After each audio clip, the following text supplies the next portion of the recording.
Hi friends, எப்படி இருக்கீங்க? இன்றைக்கி என்ன டாபிக்னா bird flu, influenza virus H5N1 அப்படின்ற வைரஸ் வந்து பார்த்திங்கன்னா நம்ம தமிழ்நாட்டில் ரிப்போர்ட் ஆகிருக்கு. இது 2024 ஏப்ரல்லையே இதை பற்றி நான் பேசியிருப்பேன்.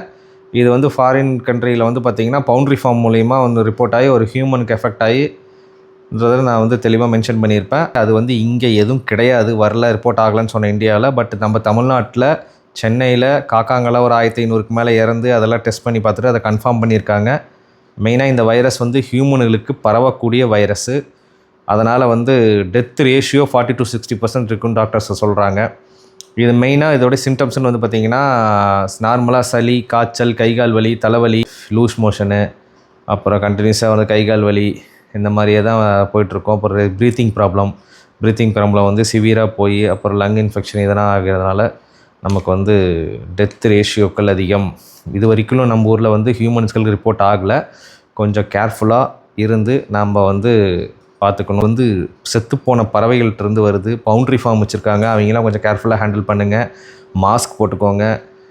நம்ம ஏவரி, பேர்ட் ஃபார்ம் இதெல்லாம் வந்து வச்சுருக்கிற நம்ம நண்பர்கள் அனைவரும் வந்து பார்த்திங்கன்னா எப்போவுமே கொஞ்சம் பேர்ட்ஸை வந்து ஹேண்டில் பண்ணுறதெல்லாம் கேர்ஃபுல்லாக இருங்க. வெளியிலேருந்து ஸ்டாக் எடுக்கிறதுலையும் கொஞ்சம் பார்த்து எடுங்க. குவாரண்டைன் 1 வாரம் 10 நாள் வந்து பேர்ட்ஸ் வச்சுருந்தீங்கிறது பதிலாக 1 மாதம் கூட வச்சுருந்து அது தனியாக வந்து ஆன்டிபயோட்டிக்ஸ்லேருந்து எல்லாத்தையும் கொடுத்து அதை கரெக்டாக மானிட்டர் பண்ணி அதுக்கப்புறம் ஃபார்ம்குள்ளே எடுத்துகிட்டு போங்க. தேர்ட் பர்சன்ஸை யாரும் வந்து பார்த்திங்கன்னா ஃபார்ம்குள்ளே விடாதீங்க. சில பேர் வந்து வெளியே வந்து ஆளுங்க வச்சுருப்பாங்க, வெளியிலேருந்து வந்து ஃபார்ம் க்ளீன் பண்ணி கொடுக்குறது எல்லாம். நம்ம கார்ப்பரேஷனில் வேலை செய்கிற ஒர்க்கர்ஸ் வந்து பார்த்திங்கன்னா நம்ம வந்து அப்பாயிண்ட் பண்ணியிருப்போம். அப்போ வீக்லி வந்து சரி இது பண்ணிட்டு போவாங்க. அந்த மாதிரி ஒர்க்கர்ஸ் வந்தாலும் அவங்களுக்கு மெயினாக தனியாக க்ளவுஸ் கொடுங்க. நம்ம ஃபார்ம் பக்கத்தில் வந்து க்ளீனிங் ஒர்க்குக்கு வந்திருந்தாலும் நீங்கள் வந்து கை காலெலாம் கழுவிட்டு சோப் போட்டு கழுவிட்டு அதுக்கப்புறம் க்ளவுஸ் கொடுத்து அதுக்கப்புறமேல் பேப்பர் சேஞ்ச் பண்ணுறதோ இது பண்ணுறதோ அதுக்கப்புறம் இது பண்ணுங்கள். மெயினாக மாஸ்க் கொடுங்க. நாம் கொஞ்சம் கேர்ஃபுல்லாக இருந்துக்கணும். ஏன்னா லைவ் ஸ்டாக்ஸு அடிபட்டுரும். அதை விட வந்து பார்த்திங்கன்னா நமக்கும் பரவக்கூடியது. நம்ம வீட்டில் குழந்தைகள் இருக்காங்க, நாம் இருக்கோம். அதனால் நம்ம எவ்வளோ கேர்ஃபுல்லாக இருக்கணுமோ அவ்வளோ கேர்ஃபுல்லாக இருந்துக்கணும். எவிகல்ச்சரிஸ்ட் நாம்லாம் கொஞ்சம் கேர்ஃபுல்லாக இருந்துக்கணும்.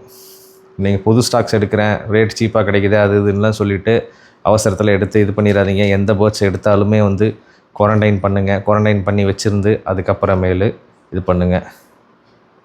இது வந்து ஒரு சிவியரான வைரஸ் தான்.